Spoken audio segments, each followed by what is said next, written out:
you cannot go on. You feel so lost and that you're so alone. All you see is night and darkness all around.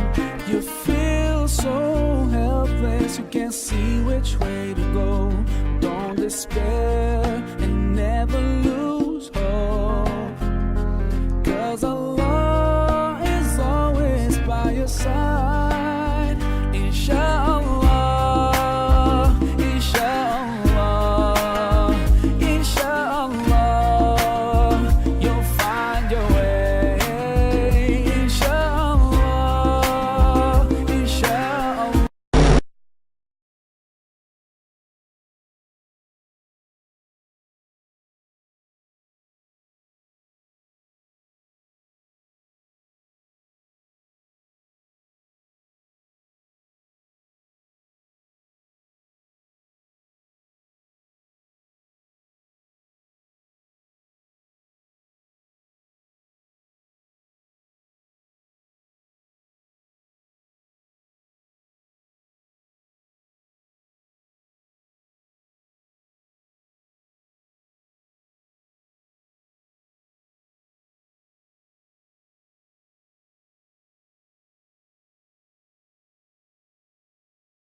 buat macam yang diarahkan oleh Ibn Sina. Bila dia makan secukupnya, dia rehat secukupnya, dia jaga kesihatan diri, dia jaga kebersihan diri, menyebabkan tubuh dia sihat. Bila tubuh dia sihat semula, dengan sendirinya otak dia pun sihat semula. Bila otak dia sihat semula, masa tu dia tak rasa lagi dia ni sebagai lembu, dia rasa dia manusia semula. Bila dia rasa dia manusia semula, dia malu jumpa dengan Ibn Sina. Dia kata, wahai Tuan Tabib, alhamdulillah sekarang ni saya dah jadi manusia semula, tak jadi dah nak sembelih, bukan lembu lagi. Ini cerita Ibn Sina mengobati seorang pesakit jiwa. Ada lagi alim, saya bawa dua contoh saja. Al-Khawarizmi. Al-Khawarizmi ini bapa dalam ilmu matematik, ilmu hisab. Antara jasa yang ditinggalkan oleh Al-Khawarizmi kepada manusia di atas muka bumi ini, Al-Khawarizmi buat sistem nombor. Nombor 1, nombor 2, nombor 3, nombor 4, nombor 5. Ini siapa yang asaskan dia? Al-Khawarizmi. Sebelum daripada itu, macam mana manusia menulis nombor? Sebelum daripada itu, bila manusia menulis nombor, dia guna angka Roman.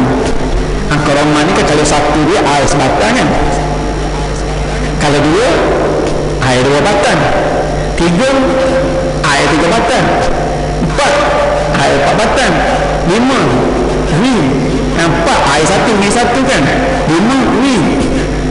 Nombor ni sampai 10 kita boleh tulis.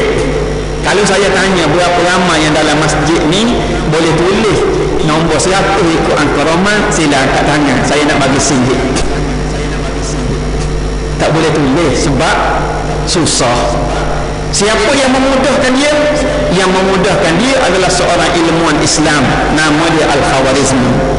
Dialah yang memudahkan sistem nombor sehingga digunakan oleh manusia di serata dunia sehingga sampai hari ini. Kalau Arab kau orang buat angka, mana payah kita nak tulis. Ini cerita yang kita nak gambarkan bahawa ilmu sains ini adalah ilmu umat Islam. Jadi bila kita nak bincang berkenaan dengan ibadat solat, satu ibadat yang diperintahkan oleh Allah, diperintahkan oleh Allah, kita nak kaitkan dengan ilmu sains. Yang pertama yang mesti kita faham bahawa di antara syariat Allah dengan ilmu sains ini, dia saling sehala, dia tidak bertentangan. Sebab apa? Sebabnya alam ni yang kita duduk sekarang ni ciptaan Allah. Ilmu sains ini sebenarnya ilmu yang mengkaji apa yang ada di alam ini. Ilmu sains bukan dia kaji sesuatu yang di luar daripada alam. Ilmu sains ini dia kaji apa yang ada di alam ini. Baik yang sains kaji itu planet, tanah, bukit bungkau, haiwan, lautan, apa saja yang dikaji oleh sains, sebenarnya ilmu sains ini mengkaji alam ini. Dan alam ni siapa yang buat? Alam ni adalah ciptaan Allah. Tentu sekali bila Allah turunkan syariat, mustahil ia akan jadi bertentangan dengan ilmu sains. Ilmu sains ini hakikatnya mengkaji sesuatu yang diciptakan oleh Allah. Mana mungkin kaji ciptaan Allah tiba-tiba dia jadi berlawan dengan syariat Allah? Mustahil. Kecuali kalau orang yang kaji itu dia telah buang kejujuran itu ke dalam tong sampah, barulah dia akan jadi bertentangan. Saya bawa satu contoh ayat. Ada satu ayat dalam Quran, Bismillahirrahmanirrahim. Huwallazi nazzala minas sama'i ma'an biqadar fa ansharna bihi baldatan mayyitan. Dialah Allah, Tuhan yang telah menurunkan hujan daripada langit dengan qadar. Dan hujan yang turun ini dia menghidupkan bumi yang telah mati. Imam Ibn Katsir bila nak mentafsirkan ayat ini, Imam Ibn Katsir dia petik pendapat daripada sepupu Rasulullah yang alim dalam ilmu Al-Quran, Ibn Abbas radhiyallahu anhu. Ibn Abbas ni sahabat Nabi, mengangkat sepupu Nabi yang alim dalam ilmu Al-Quran. Ibn Abbas kata, makna huwa allazi nazzala minas sama'i ma'an biqadar fa ansharna bihi baldatan mayyitan. Dialah Allah, Tuhan yang menurunkan hujan daripada langit dengan kadar. Maksud dengan kadar Ibn Abbas, maknanya hujan yang turun di atas muka bumi ini kadar dia daripada setahun ke setahun. Hujan yang turun tahun 2012 dia sama dengan hujan yang turun tahun 2010, sama dengan hujan yang turun tahun 80, sama dengan hujan yang turun tahun 50. Yang membezakan, kata Ibn Abbas, di mana tempat hujan itu turun dan bila dia turun. Kalau campur semua dalam setahun, jumlah dia sama. Kalau tidak sama, kata Ibn Abbas, dia menjadikan kitaran air di atas permukaan bumi ini tidak seimbang. Kalau tak sama, dia jadi tidak seimbang. Sebab air ni kan dia naik dan dia musing kan dalam kitaran dia. Kalau tak sama, dia akan jadi tidak seimbang. Sebab tu dia mesti sama. Cuma yang membezakan di mana tempat dia turun dan bila masa dia turun. Mungkin tak turun di Lombok, turun di kampung saya di Kota Baru. Mungkin tak turun di Malaysia, dia turun di Mongolia, dia turun di Kazakhstan, dia turun di tempat lain. Tapi kalau campur-campur semua, jumlah dia sama. NASA buat kajian tahun 2002. Tahun 2002 NASA buat kajian. Hasil daripada kajian ini, NASA mengesahkan selepas tahun 2006 mereka jumpa jawapan betul sebagaimana yang dinyatakan oleh Al-Quran. Kadar hujan yang turun di atas muka bumi ini daripada ke setahun ke setahun adalah sama. Jumlah dia sekitar 3.6 trilion ton setiap tahun. Jumlah dia sama. Cuma yang membezakan mana dia turun dan bila masa dia turun. Ambil bab kita masuk bab semayang. Bab semayang ni saya nak bincang yang pertama sekali berkaitan dengan wudu, berkaitan dengan ambil air semayang. Ambil air semayang ni dikaji oleh seorang doktor daripada sebuah universiti di Dagestan, seorang profesor namanya Profesor Megamadov.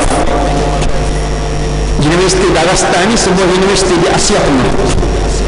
Profesor Megamadov ni dia kaji wudu air semayang yang kita ambil ni mengikut teori ilmu perubatan Cina. Orang Cina yang dia perubat, dia cucuk tu kan kita panggil apa? Acupuncture kan? Orang Cina sebenarnya bila dia mengamalkan perubatan acupuncture, dia ambil jarum, dia cucuk pada permukaan kulit badan kita ni, bukan dia cucuk di sebarangan tempat. Mengikut ilmu perubatan Cina, pada badan kita ni daripada kepala sehingga ke kaki ada sebanyak 700 kawasan yang dikira sebagai kawasan aktif biologi, di mana di bawah tu ada saraf yang sangat sensitif. Kalau kita rangsang dia akan memberikan kesan yang sangat baik kepada organ kita. Orang Cina dia nak merangsang saraf ni dengan cara dia tusuk dengan jarum. Dan saraf ni juga boleh dirangsang dengan cara refleksologi, dengan cara kita buat urutan. Jadi bukan orang Cina ambil jarum dia tusuk di sebarangan tempat, bukan. Pada badan kita ni ada sebanyak 700 kawasan aktif biologi. Daripada 700 ni umum. Kalau kita kecilkan skop dia kepada yang lebih utama, daripada 700 ini ada terdapat 66 kawasan. 66 kawasan yang dikira sangat aktif. Yang 700 ni umum, yang 66 ni sangat aktif, yang bila dirangsang memang dia akan beri kesan yang sangat baik kepada kesihatan kita. Maha suci Allah yang menjadikan daripada 66 kawasan ni 61 dia berada di kawasan wuduk utama umat Islam. Mana dia kawasan wuduk utama umat Islam? Muka kan? Tangan sampai ke situ, kepala, kemudian kaki kita, kepala kaki kita. Sebab tu bila kita ambil wuduk, dia tidak memadai dengan hanya sekadar kita siram air. Tidak memadai, sebab dia tidak sampai matlamat untuk kita merasa permukaan anggota wuduk itu dengan cara kita gosok dia dengan teliti. Ambil wuduk, gosok selami di celah-celah jari, barulah sampai matlamat untuk kita beri rangsangan kepada anggota kita, dan air wuduk itu boleh sampai dengan.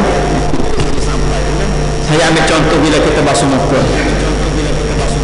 Yang kita basuh muka, tetapi dengan kita gosok muka kita dengan teliti, dia boleh beri kesan yang baik kepada usus kita. sistem saraf pada muka ni dia bersambung terus pada usus. Nampak kita gosok muka, kesan daripada kita gosok muka sebenarnya kita sedang memberikan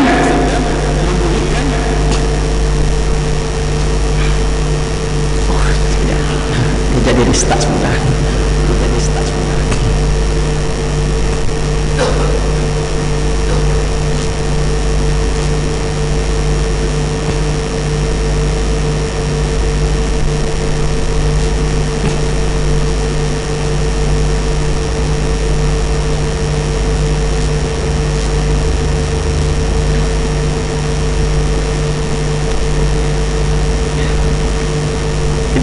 Sekejap.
Kita sambung sampai tunggu dia datang.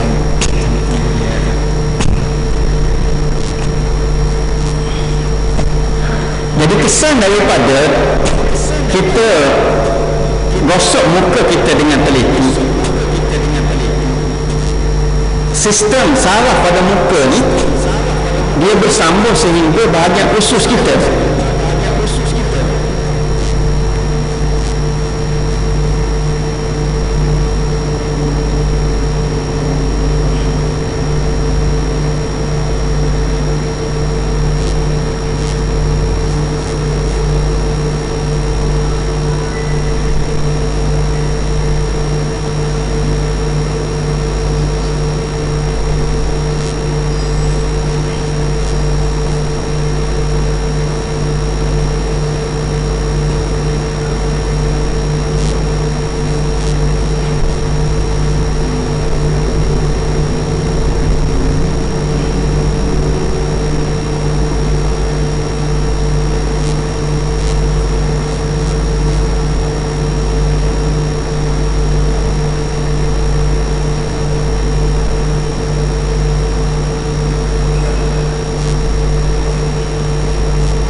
Kesan daripada kita basuh muka yang pertama dia punya kesan kepada usus kita, kepada perut kita, pundi kencing dan sistem peranakan. Jadi kalau orang yang ada masalah usus, mari jumpa dengan tabib Cina untuk rawatan acupuncture.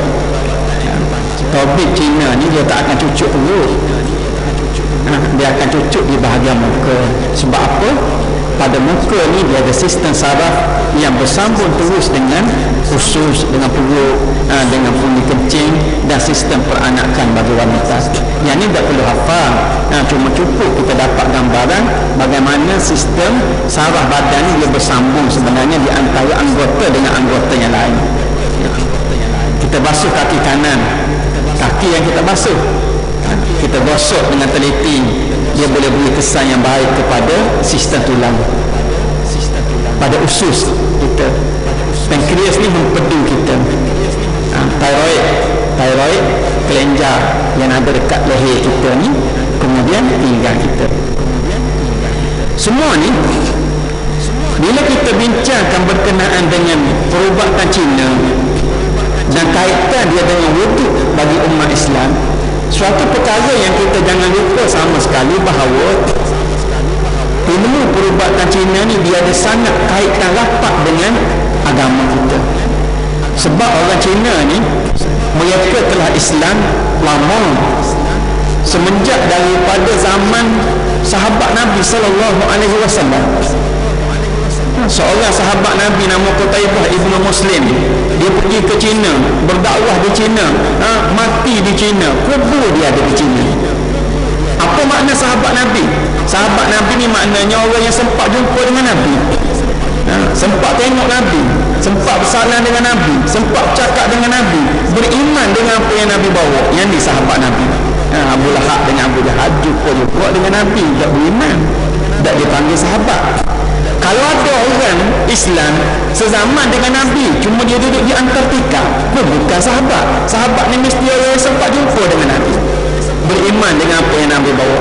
Jadi Islam ni sampai ke China melalui tangan seorang hamba Allah yang sempat jumpa dengan Nabi.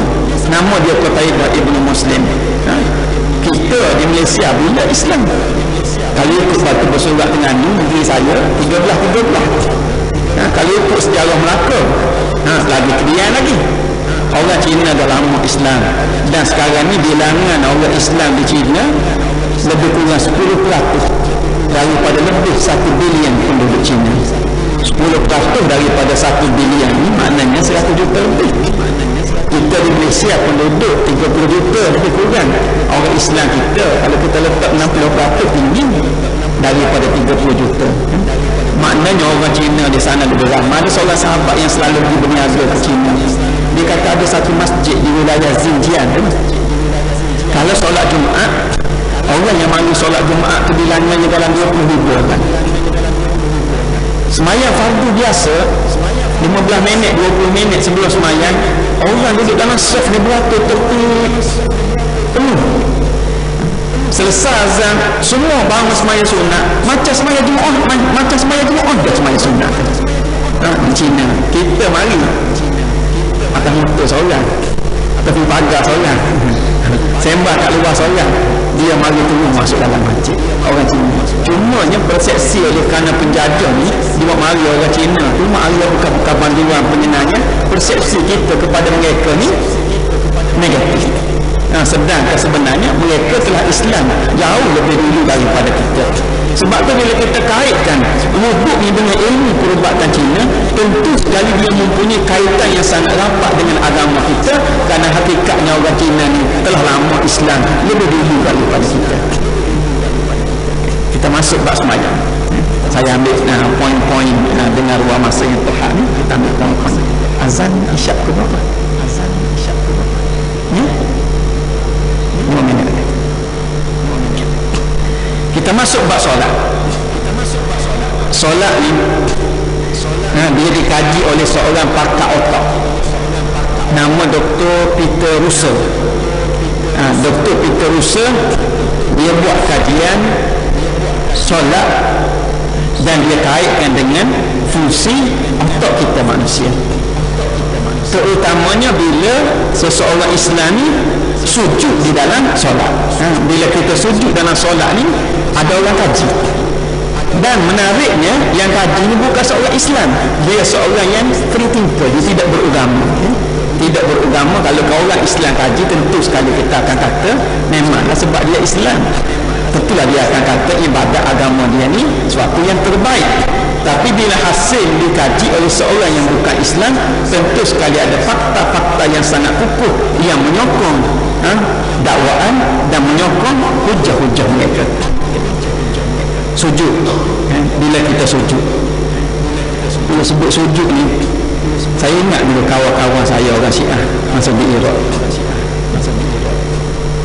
Iraq ni kalau kita selingan sikit, saya nak cerita bab sujud orang Syiah ni. Kalau kita di sebuah orang Arab di Iraq, Sunni ni cuma 35% saja, Syiah ni 65%. Maknanya di Iraq ni kalau nisbah orang Arab, Syiah adalah majoriti, Sunni minoriti. Tapi di Iraq dia bukan hanya sekadar orang Arab ada, dia ada lagi bangsa Kurdish. Bangsa Kurdish ni maknanya orang Kurdi, anak cucu Sultan Salahuddin Al-Ayyubi. Sultan Salahuddin Al-Ayyubi yang membebaskan Baitul Maqdis daripada cengkaman tentera salib Kristian. Sultan Salahuddin ni bukan Arab, Sultan Salahuddin ni orang Kurdi. Orang Kurdish ni dia 100% Sunni bermazhab Syafi'i, sama macam kita. Saya ada beberapa orang kawan orang Kurdish, kita tengok memang dia orang baik, taat beragama, akhlak dia tinggi, budi pekerti dia mulia, lemah lembut. Bila kita tengok orang Kurdish ni, kita terbayang munasabah kalau dulu datuk mereka ni hebat. Sultan Salahuddin ni hebat, dengan bilangan tentera yang sangat kecil bilangan dia boleh mengalahkan tentera salib dan membebaskan semula Baitul Maqdis ni daripada tangan orang Kristian dapat kepada orang Islam semula. Orang Kurdish Sunni, 100% Sunni bermazhab Syafi'i, sama macam kita. Ada saya catat kisah orang Kurdish, kisah orang Syiah ni dalam satu buku yang saya tulis, Traveler di Lembah Sungai Dajlah dan Furat. Mana ni saya dah bawa sikit kalau ada sahabat-sahabat yang berminat. Dan di Iraq juga ada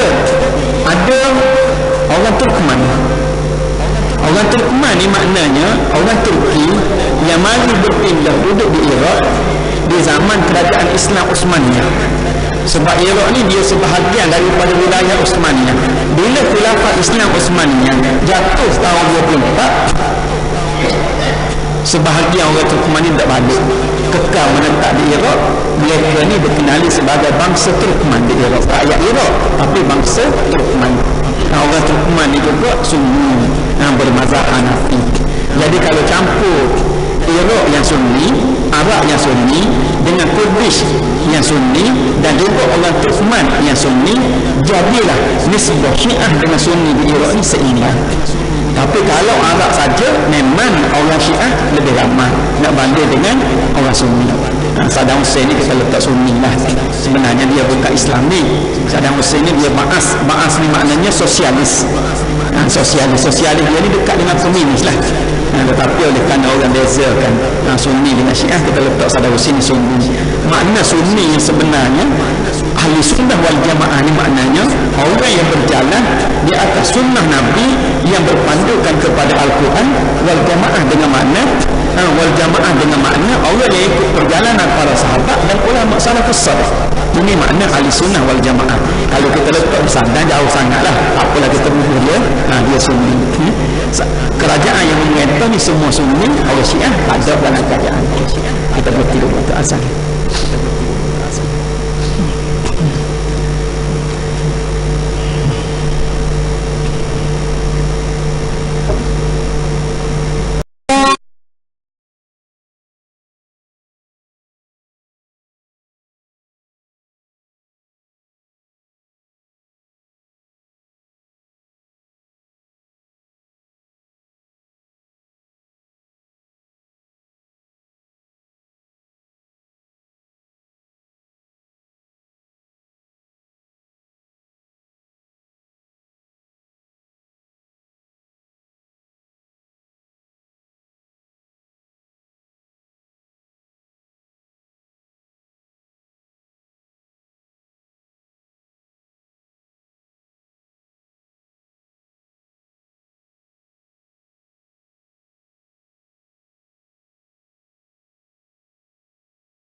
3 kalimah syahadat.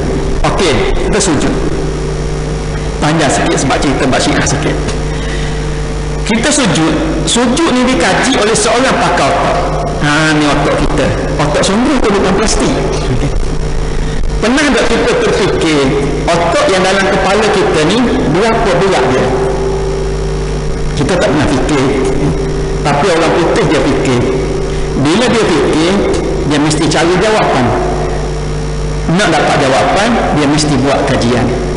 Peter Russell tadi, pakar otak tadi, dia buat kajian. Bila ada orang mati, belah kepala buat keluar, timbang, akhirnya dia ambil purata. Berat otak kita manusia yang normal ini 1,5 kilogram, sekilo setengah berat otak kita. Mungkin ada plus, ada minus, ada lebih, ada kurang, tapi dari segi purata dia sekilo setengah. Dapat satu jawapan. Timbul pula soalan lain. Kita bawa dalam kepala kita ini satu beban yang beratnya sekilo setengah, tapi kita tak rasa berat. Sekilo setengah ni kalau kita beli gula daripada kedai, bawa balik rumah memang tak berat, tapi pegang gula tu jangan lepas 24 jam sehari, 7 hari seminggu, 30 hari sebulan, 365 hari setahun, pegang jangan lepas-lepas. Berat ke tak berat? Berat. Jadi otak kita ni yang kita bawa tak pernah tinggal ni sekilo setengah, tapi kita tak rasa berat. Mesti ada sesuatu yang tersembunyi. Dia kaji lagi. Kaji akhirnya dia dapat jawapan. Rupa-rupanya otak manusia ni bila duduk dalam kepala, berat dia bukan sekilo setengah. Berat dia cuma 0,5 kilogram sahaja. Dia sebab apa bila bawa keluar daripada kepala jadi sekilo setengah, duduk dalam kepala jadi 0,5 kilo? Sebabnya otak kita ni bila duduk dalam kepala, dia duduk dalam keadaan terapun-apun dalam cecair. Mengikut kaedah ilmu sains fizik, sesuatu objek bila terapun dalam cecair, 2/3 daripada berat dia akan hilang. Jadi kalau sekilo setengah yang tinggal cuma 0,5 kilo. Macam ibu-ibu kita, isteri-isteri kita mengandungkan bayi ni lahir, misi ambil timbang 3 kilo berat dia. Masa duduk dalam kandungan ibu tak rasa 3 kilo. Sebab bayi itu duduk dalam kandungan ibu sebenarnya dia terapun-apun dalam cecair. Terapun-apun dalam cecair. Antara bukti dia kita tengok sekarang ni, jadi satu trend bagi orang putih, orang barat, bila bersalin, dia bersalin dalam tak mandi, tempat orang berendam kan, yang ada air. Dan baby tu bila keluar tak lemas, untuk beberapa ketika tidak lemas, sebab dia masih ada penyesuaian bernafas dalam keadaan berair. Tapi jangan lama, kalau lama lemas. Untuk beberapa ketika proses pemindahan daripada alam rahim kepada alam dunia. Dan satu lagi, bila Allah menjadikan otak kita duduk dalam kepala, terapun-apun dalam cecair, dan dia tidak melekat terus pada tempurung kepala kita, bila kepala kita ni teratuk, otak kita ni susah nak bergerak. Jadi macam ada satu perlindungan semula jadi yang dijadikan oleh Allah. Okey, sekarang ni kita sepakat otak kita ni berat dia sekali setengah, tak ada bantahan apa-apa kan. Bila buat keluar, duduk dalam kepala, berat dia 0,5 kilo. Sebab apa berat dia 0,5 kilo? Sebab dia terapun-apun dalam cecair. Baik, anggota badan kita ni dia perlukan makanan, dia perlukan bekalan. Bekalan pada anggota badan kita ni, dia akan dihantar melalui aliran darah. Aliran darah yang mengalir ke seluruh tubuh kita ni sebenarnya dia bawa bekalan. Apa yang darah bawa? Yang pertama yang darah bawa ni oksigen. Yang kedua, zat makanan. Anggota kita ni dia perlu zat makanan, termasuk otak kita. Tapi dia tak makan makanan direct. Otak kita tak makan roti canai, tak makan nasi lemak. Dia ambil zat daripada roti canai. Siapa yang terhantar? Aliran darah kita. Aliran darah ni mana mesin yang terkampan? Jantung kita kan. Jantung kita yang duduk dalam dada. Jantung kita pan degup pan darah ni berapa kali seminit? Keadaan normal 70 kali seminit dia pan. Bila dia pan darah, kajian mendapati bahawa daripada banyak-banyak darah yang mengalir dalam badan kita ni, 25% adalah untuk bekalan otak. Maknanya suku daripada bekalan darah ni yang bawa makanan dan bawa oksigen adalah untuk keperluan otak. Saiz dia kecil, cuma sekadar skala setengah. Skala setengah ni kalau kita nisbahkan kepada berat badan kita yang normal sekitar 70 kg, skala setengah ni dia tak sampai ke 3%. Berat otak ni mengambil berat bahagian keseluruhan badan kita. Tapi dari segi bekalan makanan dia perlu banyak sehingga 25%. Sebab apa? Sebab di sini adalah pusat pemprosesan. Walaupun saiz kecil, oleh kerana otak ni anggota yang bekerja dengan sangat kuat, maka dia perlukan banyak makanan. Kalau jen sini habis cerita. Jen tempat lain boleh tahan, jen sini memang jalan pakai baju butan dari belakang. Stocking pakai tangan, selipar diri sebelah, hijab sebelah pakai. Bila jen sini tempat yang paling penting sekali dari segi pemprosesan. Okey, baik. Bila jantung kita ni pam darah, dia pam darah ni, darah ni mengalir ikut saluran darah. Saluran darah kita ni dia mula daripada besar, kemudian dia bercabang jadi semakin kecil, bercabang lagi jadi semakin kecil, bercabang lagi jadi kecil lagi, bercabang lagi jadi kecil, sehinggalah dalam otak kita ni dia ada banyak saluran darah yang kita namakan kapilari darah. Kapilari darah ni saluran darah yang sangat kecil yang bila kita tengok dengan mata kasar tak boleh nampak dengan jelas. Dan saluran darah yang kecil ni sangat banyak dalam otak. Okey. Jadi bila jantung kita pam darah dalam kedudukan biasa, macam saya duduk atas kursi, tuan-tuan duduk sela, nampak tak sebenarnya jantung kita ni dia sedang pam darah daripada satu tempat rendah untuk naik ke tempat tinggi. Kita tak payah percaya organ lain, fokus kita sekarang ni jantung dengan otak kita je. Organ lain kita tinggal je. Masa kita duduk dalam keadaan biasa macam kita duduk sekarang ni, sebenarnya bila jantung kita ni pam darah, dia sedang pam darah untuk naik daripada satu tempat rendah naik ke tempat tinggi. Dan kita jangan lupa, di atas permukaan bumi kita ni ada satu daya, dipanggil daya tarikan graviti. Daya tarikan graviti dia akan tarik sesuatu tu supaya jatuh semula ke bawah. Jadi bila jantung kita pam darah naik ke atas, tak sempat lagi darah ni sampai ke hujung-hujung saluran darah yang kecil yang banyak dalam otak ni, disebabkan oleh rintangan graviti menyebabkan darah tu turun semula ke bawah.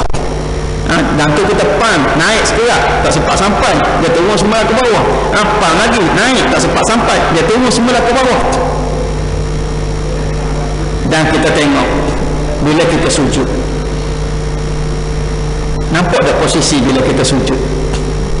Kepala kita rapat ke lantai, dada kita lebih tinggi daripada kepala. Yang kita fokus sekarang ni otak yang ada dalam kepala, jantung yang ada dalam dada. Masa kita sujud, posisi jantung ni lebih tinggi daripada posisi otak kita. Jelas kan? Kalau sama tu kita panggil menyarap. Kalau sujud mesti jantung lebih tinggi daripada kepala kita. Jadi bila kedudukan jantung ni lebih tinggi daripada kepala, maknanya ketika sujud, bila jantung kita pam darah, sebenarnya dia sedang pam darah daripada satu tempat tinggi untuk turun ke tempat rendah.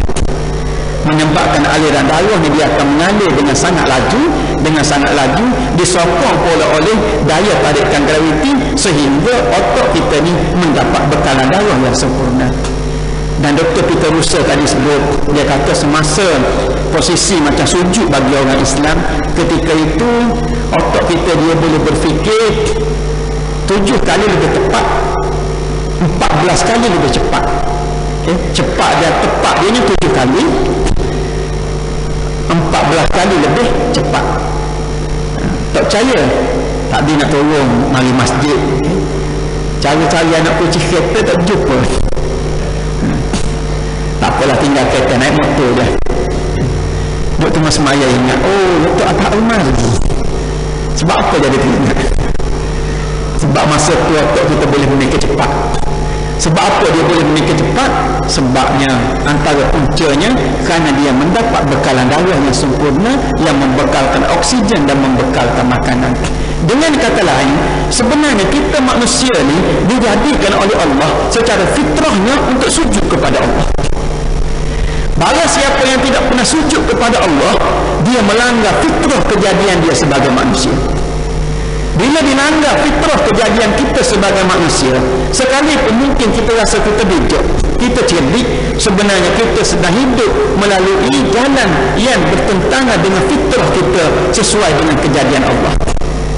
Sebab tu kita tengok satu contoh je, kita ambil buat rujukkan sikit berkenaan dengan kes bunuh diri di seluruh dunia. Orang bunuh diri, ambil nyawa sendiri.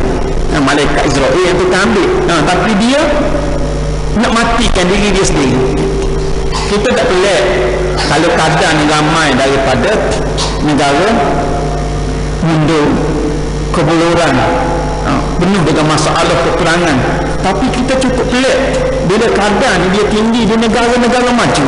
Antara negara yang paling tinggi kadar bunuh diri dalam dunia adalah China. Amerika termasuk negara yang tinggi kadar bunuh diri. Jepun, Korea, antara negara yang tinggi kadar bunuh diri dalam dunia. Sebab apa? Tak maju ke orang Jepun, tak maju ke orang Korea? Maju, tapi kemajuan yang bukan dilandaskan kepada ketundukan dan sujud kepada Allah. Hakikatnya manusia masih ada kekurangan. Manusia sebenarnya masih ada kekurangan, dan bila kita sujud sebenarnya dia memberikan satu kerehatan kepada kita apabila otak kita ni dia dapat bekal darah yang sempurna. Sebab tu bila kita bangun pagi nak semaya subuh kita rasa mengantuk, tapi lepas semaya subuh kita akan rasa sihat dan segar. Sebab apa sihat dan segar? Antara puncanya kerana otak kita ni dia boleh bekal darah yang sempurna. Sebab itulah dalam peristiwa peperangan Khandaq, perang Khandaq ni kita tahu belakang, orang kafir kumpulkan bala tenteranya sehingga 10,000 orang nak serang Madinah. Sedangkan pada masa itu penduduk Madinah kalau campur belaka, orang tua, kanak-kanak, orang uzur, orang sihat, lelaki, perempuan, bilangan tak sampai pun 4,000 orang, dalam 3,000 lebih keseluruhan penduduk Madinah yang boleh jadi tentera ada dalam 1,000 lebih. Musuh yang nak mari menyerang sampai 10,000. Nabi SAW buat mesyuarat macam mana kita nak pertahankan Madinah. Pada masa itu bangunlah seorang sahabat nama Salman Al-Farisi. Salman Al-Farisi ni saya pernah pergi tengok kubur dia. Dia ada di satu bandar nama Bandar Madain. Bandar Madain ni dia terletak lebih kurang dalam 100 kilo daripada Baghdad. Madain ni dulu adalah ibu kota, pusat pemerintahan kerajaan Parsi. Kerajaan besar dulu kan, ada Parsi, Rumsa kan.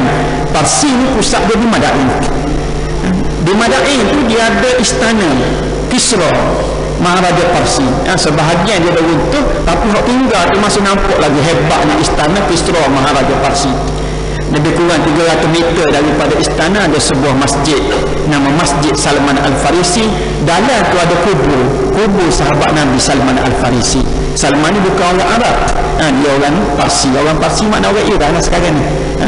Kita di Bandar Madain tu pun ada, saya tulis dalam buku saya Traveler ni, di lembah Sungai Dadlah dan Furat, ada gambar-gambar istana semua.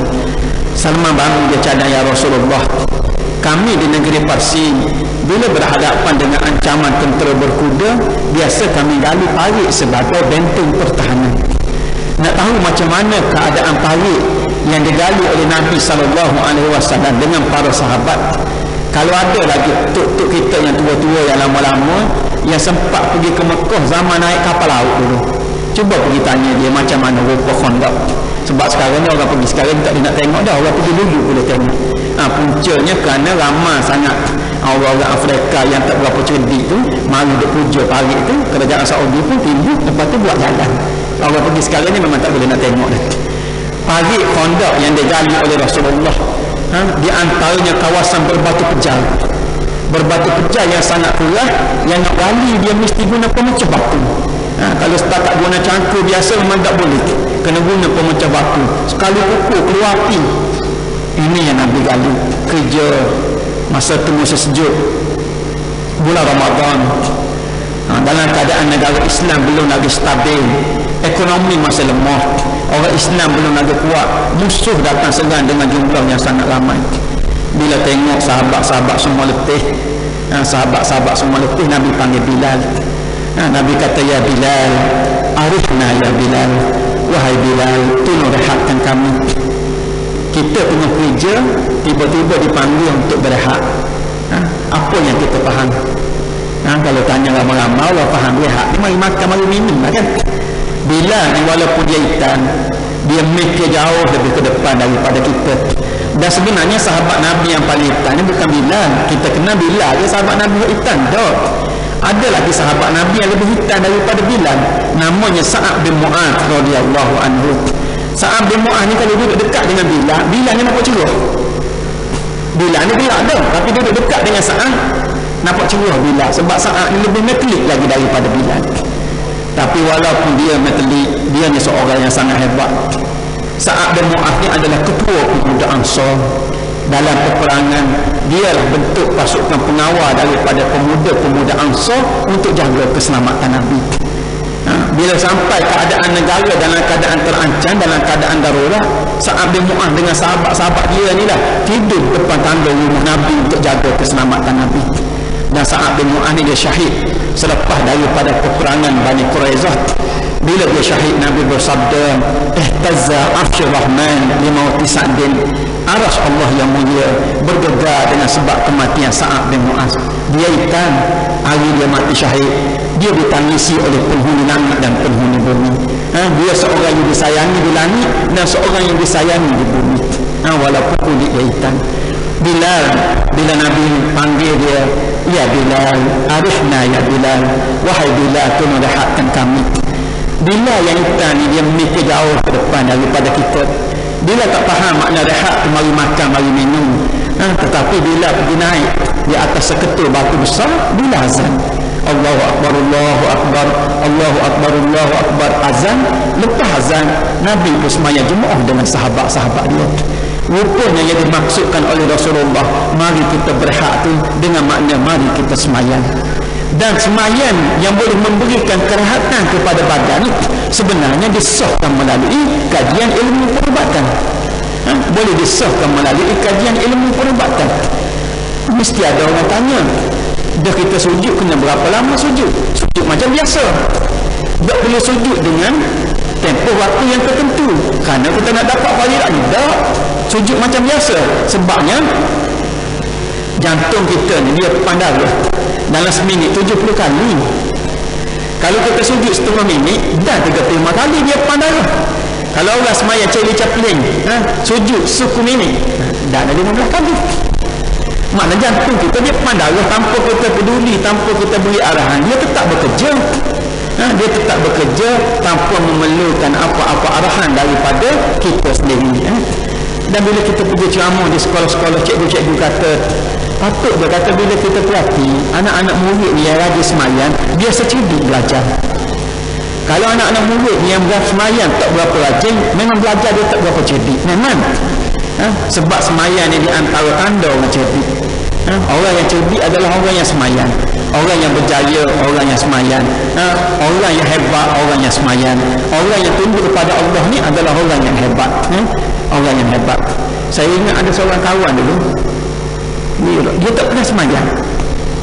Dia tak pernah semayang, tapi dia kata, saya tak pernah buat benda jahat. Dia kerja, dia ada satu kedai percetakan, dia ambil upah tarik. Tarik taksi, tarik apa, orang nak naik tempat dia lah. Dia kata, saya kerja tolong orang, saya tak pernah semayang. Saya kata, awak kerja tolong orang tu komen dah, tak ada apa, dia teruskan lah. Tetapi dalam masa yang sama, semayangnya perintah Allah. Macam mana kita boleh dakwah bahawa kita baik kalau secara terang-terang kita langgar perintah Allah? Tak boleh nak dakwah kita baik. Baik ni orang yang baik dengan Allah dan baik dengan manusia. Taat kepada Allah, dalam masa yang sama dia orang yang boleh beri manfaat kepada manusia yang lain. Ini makna orang baik. Macam juga orang kata, saya tak pakai tudung, tapi saya baik. Tak boleh. Tak ada istilah macam buku. Jangan nilai buku daripada kulit. Manusia ni, apa yang zahir di luar, apa yang zahir di luar adalah apa yang lahir daripada dalam hati kita. Kalau yang zahir di luar ni terang-terang kita langgar perintah Allah, macam mana kita boleh dakwah dalam hati kita ni ada benda baik? Tak boleh.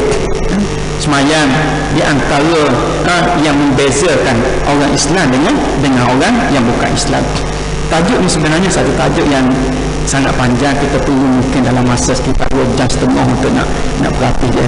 Jadi rasanya untuk malam ni cukup sekadar tu dulu. Lepas tu kita mari lagi, kita sambung lagi dalam siri-siri yang akan datang, macam mana pakar sains fizik kaji semayang berjemaah daripada sudut sains fizik. Seorang pakar geografi, dia kaji semayang tahajud daripada sudut ilmu alam, ilmu geografi. Kalau kita bangun semayang tahajud ni dikaji oleh seorang pakar dalam bidang otak manusia juga. Dia kaji macam mana kaitan menutup aurat ni dengan kesihatan otak kita. Banyak yang dikaji oleh orang barat. InsyaAllah kita akan bincang bahas dengan teliti dalam kuliah-kuliah yang akan datang insyaAllah.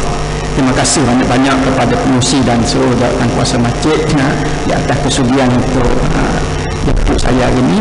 Dan macam saya beritahu tadi, ada buku traveler tadi saya bawa sikit, boleh dapat isyak kat belakang sana insyaAllah. Ampun, maaf berpohon ada silap dan salah. Aku qouli hadza wa astaghfirullahal azim li wa lakum. Wassalamualaikum warahmatullahi taala wabarakatuh. Bismillahirrahmanirrahim. Alhamdulillahirabbil alamin. Wassalatu wassalamu ala asyrafil anbiya'i wal mursalin wa ala alihi wa sahbihi ajma'in. Allahumma qsim lana min khasyatika ma tahulu bihi bainana wa baina ma'siyatik, wa min ta'atika ma tuballighuna bihi jannatak, wa min al-yaqini ma tuhawwinu bihi alaina masa'ib ad-dunya, wa mat'ina Allahumma bi asma'ina wa absarina wa quwwatina abadan ma ahyaytana, waj'alhu al-waritha minna waj'al sa'rana ala man zalamana وانصرنا على من عادانا ولا تجعل مصيبتنا في ديننا ولا تجعل الدنيا أكبر همنا ولا مبلغ علمنا ولا تسلط علينا بذنوبنا من لا يخافك ولا يرحمنا. وصلى الله على سيدنا محمد وعلى آله وصحبه وبارك وسلم والحمد لله رب العالمين.